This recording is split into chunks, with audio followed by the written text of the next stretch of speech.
An entirely different matter awaited him, but as he traced those red droplets beyond his barn's edge, his discovery caused his grip to stiffen on his weapon. A Native American fighter lay collapsed beside his well's stone barrier, one palm pressed urgently against a massive gash on his flank, the other stretching feebly toward the wooden pail suspended merely 3 feet overhead. The warrior's respiration came in jagged, agonizing bursts, and his black eyes, despite being dimmed by suffering, followed Tobias's each motion with the vigilance of one anticipating death from every angle. The year was 1847, the type of period when discovering a native on your land signified only one outcome: conflict. The variety of conflict that could result in a man being scalped while sleeping or incinerated within his own dwelling. Tobias would get the same advice from every settler within 50 miles. Put a round in the barbarian's skull and put him deep underground where no one would find his remains. Tobias wavered above the mechanism as he raised his weapon. The intelligent choice, the secure choice, the anticipated choice. Yet something within those black eyes halted him completely. He saw more than just agony. It was the same desperate thirst he had experienced during the dry spell in 1944, when he had gone 3 days without drinking water and thought he might die. The same human necessity that surpassed complexion, dialect, or which faction of a conflict you were born into. The native attempted speech, his mouth cracked and bleeding, but only a murmur emerged, liquid. Tobias dropped his weapon and grasped the pail. His settlers would label him foolish. His sibling back east would claim he'd surrendered his sanity to frontier isolation. Hell, perhaps they'd be correct. Tobias knew one thing, however, as he knelt beside the ill stranger and put the wooden knife in his mouth while watching him eat like a man rescued from drowning. He was about to permanently alter both of their lives. What Tobias remained unaware of was that this wounded fighter wasn't merely any member of the regional clans, and the subsequent events would draw more horsemen to his property than he'd witnessed in his complete lifetime. The native consumed like someone who hadn't encountered liquid in days, 3 complete pails before his shaking hands could finally grip the edge steadily. Tobias observed every swallow, his thoughts racing with the consequences of his recent action. In this region, displaying compassion to a native was equivalent to authorizing your own execution. But as color gradually returned to the warrior's features, Tobias noticed something that chilled his blood. The gash on the man's flank wasn't from a beast's assault or hunting mishap. It was a bullet wound, fresh, still bleeding. Judging by the trajectory and powder residue around the margins, someone had shot him at proximity. Recent proximity. Which indicated whoever had done this might still be seeking him, might be following that identical blood path that led directly to Tobias's property, might be approaching his land presently with weapons loaded and inquiries Tobias couldn't respond to. The native seemed to detect his alarm. With considerable effort, he lifted one hand and indicated toward the distance, then made a slicing gesture across his neck. It was clear from his communication that danger was coming soon. Tobias felt his pulse pounding against his chest. Every instinct demanded he drag this injured stranger from his land, conceal the proof, pretend this never occurred. However, the man was unable to even walk or stand. Abandoning him here would be like putting a target on both of their backs, and moving him now would probably result in his death. That's when Tobias detected it, the sound that had preserved him through 12 years of frontier existence, hoofbeats in the distance. Multiple horses advancing rapidly and forcefully, heading directly toward his ranch. They were also detected by the native. He tried to push himself up against the well as if shrinking would somehow make him invisible, and his eyes widened in what seemed to be genuine fear. Blood immediately began flowing through his fingers where he pressed them against his injury. Tobias quickly seized the empty pail and sprayed the blood path, but there was not enough time to clean everything. The riders would arrive in minutes, perhaps less. He gazed down at the wounded warrior, this stranger who had stumbled into his existence and overturned it in the duration of a single afternoon. A man whose presence on his ranch could result in both their deaths, but whose black eyes contained something Tobias had never observed in a native before: appreciation. Pure human appreciation. At this point, the hoofbeats were getting close enough to count. 5 horses, possibly 6, all moving at a pace that suggested they weren't coming for a cordial visit.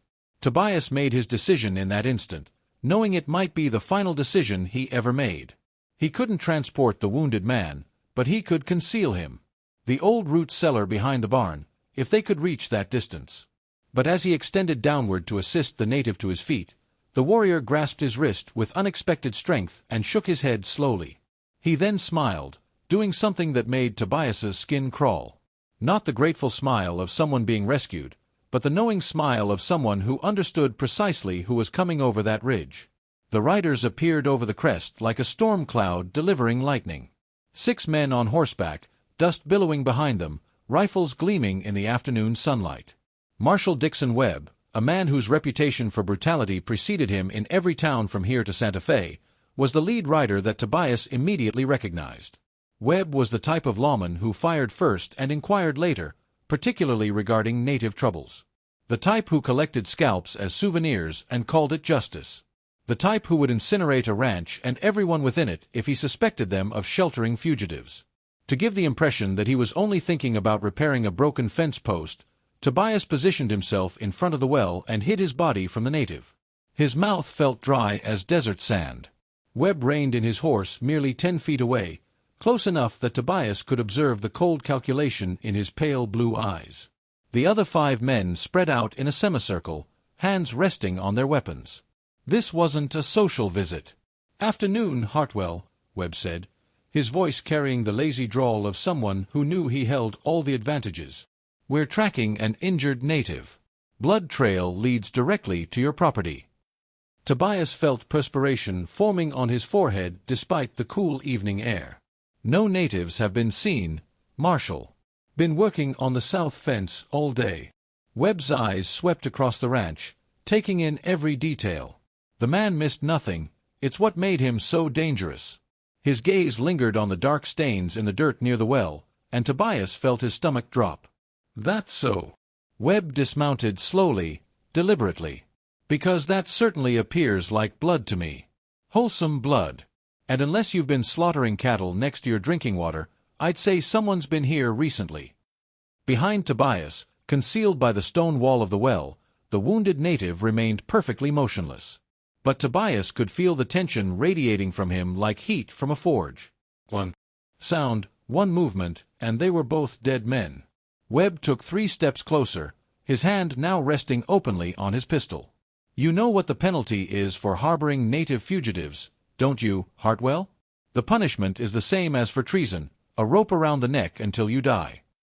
The words hung in the air like a death sentence. Tobias felt every muscle in his body coiled tight as a spring, ready to fight or flee, knowing neither option would save them. Webb was too close now. Any sudden movement would expose the native, and once that happened, bullets would start flying. That's when something impossible occurred. The wounded native spoke, not in English, but in his native tongue. A string of words that flowed like music, clear and strong despite his injuries.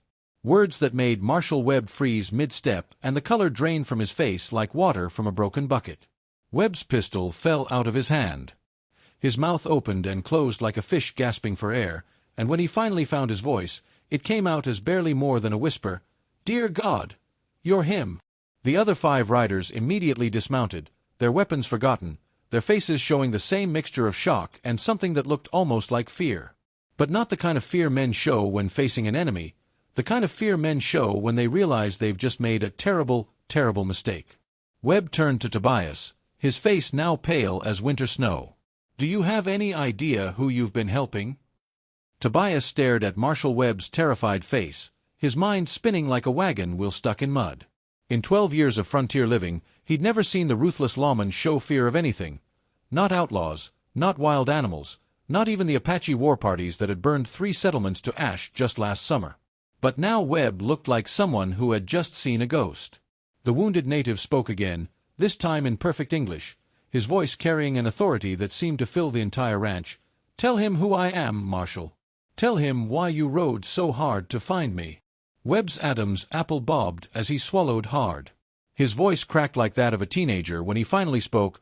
"This is Iana, son of Chief Dakota of the Northern Apache. He's the one who negotiated the peace treaty with Fort Richardson last spring." Tobias felt the ground shift beneath his feet. The peace treaty, the same treaty that had stopped 3 years of brutal warfare between the settlers and the Apache. The same treaty that had prevented the deaths of hundreds of people on both sides. The same treaty that had made it safe for families to settle in this territory without fear of midnight raids. And he'd been giving water to the man who'd made it all possible. But if Ayanna was a peacemaker, why was he running from the law with a bullet in his side? There was an ambush, Ayanna continued. His breathing still labored, but his voice growing stronger with each word. 3 days ago, a meeting with Colonel Morrison about expanding the treaty to include the southern territories. But Morrison had other plans. Webb's face went from pale to gray. Colonel Morrison is dead. Shot in the back during a native attack 3 days ago. You're wanted for his murder, Ayanna said as he stood up straighter against the well, because that's what they want you to believe. Morrison wasn't killed by natives. He was killed by men wearing war paint, speaking just enough Apache to fool the witnesses. Men who knew exactly when and where we would meet. Tobias was hit hard by the repercussions. Morrison's murder had been staged so that Ayanna could be blamed. Someone who wanted to break the peace treaty. Someone who wanted the territory to burn again. Who? Webb asked, though his expression suggested he already suspected the answer. Ayanna's dark eyes hardened like flint. The same men who've been selling guns to the renegade tribes. The same men who've been making a fortune off this war. The same men who sent you to hunt me down instead of looking for the real killers. Webb took a step back, then stopped and unconsciously moved his hand toward his weapon. You're talking about treason, about corruption in the territorial government. Those are serious accusations. And they'll remain accusations until I can prove them, Ayanna replied. This is why they require my execution before I can reach the Apache Council tomorrow. Why they put a bullet in me and left me for dead. Why men like you are expected to finish what they started. Tobias watched this exchange with growing dread. He'd thought he was just helping a wounded stranger. Instead, he'd stumbled into the middle of a conspiracy that could tear the entire territory apart. But what chilled him most was the realization that if Ayanna was telling the truth, then Marshal Webb hadn't come here to arrest a fugitive, he'd come here to commit murder. The silence stretched like a taut rope about to snap. Webb's 5 men shifted nervously in their saddles, hands hovering near weapons, eyes darting between their marshal and the wounded Apache who had just accused half the territorial government of murder and treason. Tobias could see the war happening behind Webb's eyes. The marshal was trapped between duty and truth, between orders and conscience. And men like Webb didn't handle moral dilemmas well, they usually solved them with bullets. Webb said slowly, even if what you're saying is true, I have my orders. You are wanted for the murder of Morrison. I'm supposed to bring you back, dead or alive. Dead would be more convenient, Ayanna replied, his voice steady despite the pain etched across his face. Dead men can't testify. Dead men can't reveal who really benefits from another native war. One of Webb's men, a young deputy with nervous eyes, leaned forward in his saddle. Marshal, if he's telling the truth about the peace treaty. Shut up, Bradley, Webb snapped, but Tobias could see doubt creeping into the marshal's expression like cracks in a dam wall. That's when Ayanna played his final card. Reaching into a leather pouch at his belt with trembling fingers, he pulled out a folded piece of paper stained with blood. A letter from Colonel Morrison, written the night before he died, is the reason they tried to kill me. Webb stared at the letter like it might burst into flames. What does it say? It says Morrison discovered who's been supplying weapons to the renegade tribes. Names, dates, amounts, enough evidence to hang a dozen men. Ayanna's eyes never left Webb's face. Including evidence that someone in the territorial marshal's office has been taking bribes to look the other way. The words hit Webb like a physical blow. His face went through several shades of pale before settling on a sickly green. His men, suddenly very interested in examining their horses' manes, exchanged nervous glances behind him. Tobias felt his heart hammering against his ribs. He was witnessing something that could get them all killed, the moment when a corrupt lawman realized his own neck was on the chopping block. Oh, get it to Fort Richardson if anything happened to him. Said it was insurance. Webb took a "You're lying," Webb said, but his voice lacked conviction. Am I? Ayanna held up the letter. Morrison trusted me enough to give me this the night he died. Told me step forward, his hand now gripping his pistol. Give me that letter. So you can destroy it. Ayanna shook his head. I don't think so, Marshal. But I'll make you a deal. Let me live long enough to reach the Apache Council tomorrow, and I'll make sure your name isn't mentioned when this all comes to light." The offer hung in the air like smoke from a gunshot. Tobias could see Webb calculating odds, weighing risks, trying to figure out which choice would keep him alive longer. But what happened next surprised everyone.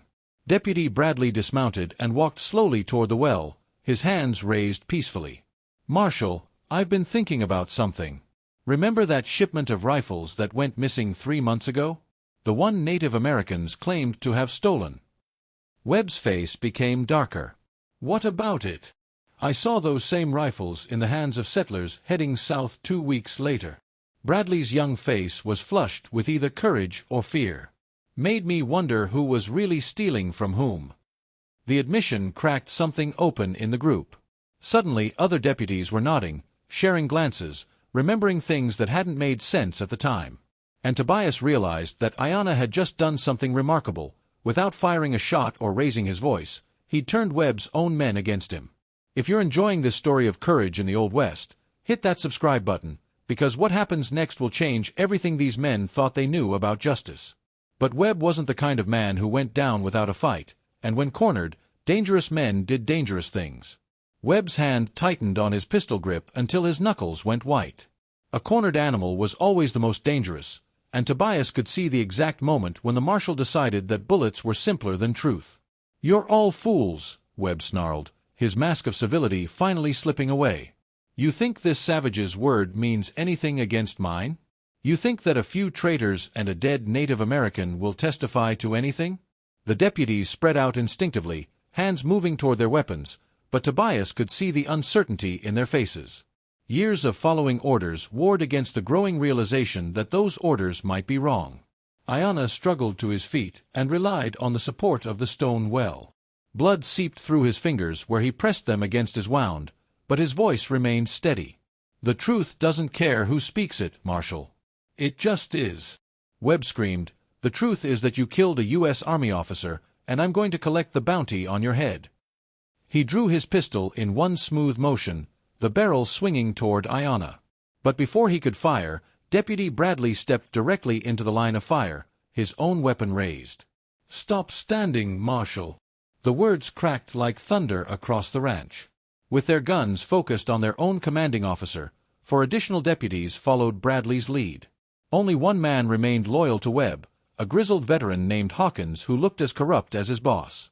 "You're making a mistake, boys," Webb said, though sweat now beaded on his forehead. "A mistake that'll cost you your badges, maybe your lives." "Maybe," Bradley replied, "but I've made enough mistakes following your orders. I won't make any more." Tobias watched this standoff with growing dread. 6 armed men in his ranch yard, all pointing guns at each other, all convinced they were in the right. This was how range wars started. This was how good men died for bad reasons. That's when Ayanna did something unexpected. He started singing, but in Apache, not English. A low, haunting melody that seemed to rise from the earth itself. The ancient words carried across the ranch like wind through canyon walls, speaking of honor and sacrifice, of brothers who stood together against the darkness. The effect was immediate and startling. The deputies lowered their weapons slightly, not understanding the words but feeling their power. Even Webb seemed momentarily mesmerized by the sound. And while they listened, transfixed, Ayanna was doing something else entirely. He was calling his followers. The song was a signal, a message carried on the evening wind to ears that knew how to listen.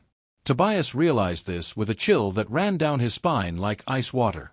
Ayanna wasn't just singing, he was summoning. The melody ended, and silence fell over the ranch like a heavy blanket. But in that silence, Tobias heard something that made his blood run cold: hoofbeats. Distant but growing closer. Many hoofbeats, moving fast. Webb heard them too, his face going pale as moonlight. "How many?" Ayanna smiled despite his pain. "Enough." The sound grew louder, multiplying until it sounded like thunder rolling across the plains. This time, there were not 6 riders, not even a dozen. An entire Apache war party was riding toward Tobias's ranch, and they would arrive within minutes. Webb once more raised his gun, this time aiming it straight at Tobias's chest. "You did this. You helped him signal them." "I gave a dying man water," Tobias replied, surprised by the steadiness of his own voice. "Same as I do for any creature suffering on my land." The hoofbeats were close enough now to feel in the ground beneath their feet. Too many to count, close enough to count. And Webb finally understood what Ayanna had been planning all along. They appeared to be from another world as they crossed the horizon. 50 Apache warriors on horseback, moving in perfect formation, their war paint gleaming in the dying sunlight. Tobias realized, however, as they got closer, something he had no idea about native war parties. They weren't going to fight. A senior chief who rode to the front of the group commanded respect from 100 yards away. Despite his age, he sat on his horse with the dignity of someone who had never bowed to anyone, and his gray hair was braided with eagle feathers. He was followed by warriors of all ages, from experienced combatants to young braves just old enough to carry weapons. But their weapons remained sheathed. Webb's face cycled through confusion, fear, and desperate calculation. He continued to aim his pistol at Tobias, but his hand shook like a fever. "This has no effect. I still have my orders." "Your orders," came a new voice, "are no longer valid." Deputy Bradley was holding an official-looking document when everyone turned to see him. "This came through this morning, Marshal. Direct from the territorial governor. All pursuit of Ayanna is suspended pending investigation into Colonel Morrison's death." Webb's face went purple with rage.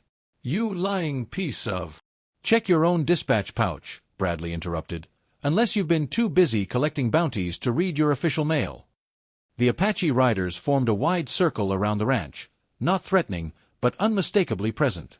Their chief dismounted and walked slowly toward the well where his son waited. With each step, the old man's eyes never left Ayanna's face, searching for signs of serious injury. When father and son embraced, a collective sigh seemed to rise from the assembled warriors. Tobias found himself witnessing something sacred, the reunion of a leader with his people, a father with his child, a peace negotiator with those he'd sworn to protect. The chief spoke to his son in rapid Apache, his weathered hands checking the wound, his face grave with concern. Tobias picked up enough English in Ayanna's response to comprehend the gist, the truth, the conspiracy, and the names of the real murderers. When the conversation ended, the chief turned to face Webb with eyes like black diamonds. "Marshal Webb, my son tells me you came here to murder him," he said in perfect English. Webb's gun moved around. "I came here to arrest a fugitive." The chief replied, "A fugitive from your own corruption. A man whose only crime was discovering how you and your friends have been profiting from war between our peoples." The accusation hung in the air like smoke from a funeral pyre. Webb's remaining ally, Hawkins, was slowly backing his horse away from the circle, clearly calculating his chances of escape. "You have no proof," Webb said, but his voice cracked on the words. The chief smiled, not warmly, but with the satisfaction of someone holding all the cards. "We have Morrison's letter. We have the testimony of the Real killers, who confessed everything before they died trying to escape our justice. And we have something else." He gestured to one of his warriors, who rode forward carrying a leather satchel. From it, the warrior produced a stack of papers that made Webb's face go ashen. "Your correspondence with the gun runners," the chief continued. "Every single payment, every single shipment, and every lie you told to hide your tracks. Morrison was more thorough than you knew." Webb's world collapsed in that moment. Tobias watched a corrupt man realize that all his schemes, all his violence, all his betrayals had been for nothing. The evidence was overwhelming, the witnesses reliable, the justice inevitable. But cornered animals were unpredictable. Webb swung his pistol toward the chief, desperation overriding common sense. "If I'm going down, I'm taking you with me." What happened next moved faster than thought. Ayanna threw himself between the gun and his father, despite his wound. When the gun went off, 50 warriors from the Apache tribe all reached for their weapons in perfect unison. But the shot went wild because Tobias Hartwell, a simple rancher who just wanted to help a thirsty man, had tackled Marshal Webb from behind, sending them both crashing to the ground in a tangle of dust and rage. The dust settled like a curtain falling on the final act of a play. Under Tobias, Webb lay motionless with his pistol thrown clear by the impact. While the Apache warriors slowly lowered their weapons, Deputy Bradley and his men were able to quickly secure both Webb and Hawkins. But it was what happened next that would stay with Tobias for the rest of his life. The chief walked slowly to where Tobias sat, catching his breath in the dirt.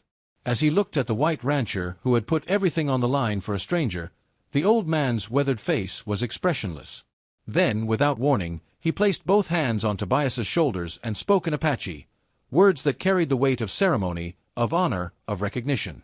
Ayana translated, his voice thick with emotion. He says you are now brother to our people.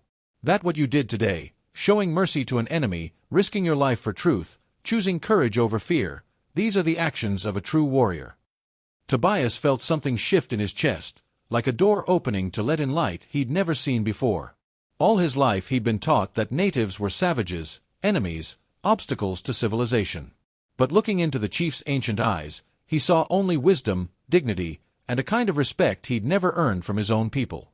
The ceremony that followed was unlike anything Tobias had ever witnessed. The Apache warriors dismounted and formed a circle around him. They came up to him one by one and touched his hand, not like a white man would, but something more substantial. A recognition of kinship that transcended skin color or culture. When the last warrior had paid his respects, the chief presented Tobias with a gift that took his breath away. A war lance decorated with eagle feathers and intricate beadwork, its shaft worn smooth by generations of hands. "This belonged to my grandfather," the chief explained, "and his grandfather before him. It has never been carried by anyone not born Apache, until today." As the sun set over the western mountains, painting the sky in shades of gold and crimson, the Apache prepared to depart. Ayana's wound had been properly treated by the tribal medicine man, and though he was still weak, he would live to see the peace treaty expanded and the real conspirators brought to justice. Ayana gave Tobias one last handclasp before getting on his horse. "You saved more than my life today, brother. You saved the peace between our peoples." "I just gave a thirsty man some water," Tobias replied. "Sometimes," Ayana smiled, "that's how the world changes, one cup of water at a time." 24 hours later, exactly as the title had promised, they were gone. However, they left behind something priceless, evidence that human decency can still work miracles in a world filled with hatred and fear. Webb and Hawkins were tried and convicted of treason, corruption, and conspiracy to commit murder. The gun-running operation was dismantled, and the peace treaty was not only renewed but expanded to include all the tribes of the territory. And Tobias Hartwell, a simple rancher who had shown mercy to a stranger, became the first white man in territorial history to be formally adopted into the Apache Nation. Because sometimes, in the brutal landscape of the Old West, the greatest battles weren't won with guns or violence, but with something far more powerful: the courage to see enemies as human beings and the wisdom to choose compassion over fear. Now click on the video on the screen to hear a story even better than this one, with a twist so powerful you won't forget it anytime soon. Click on the video.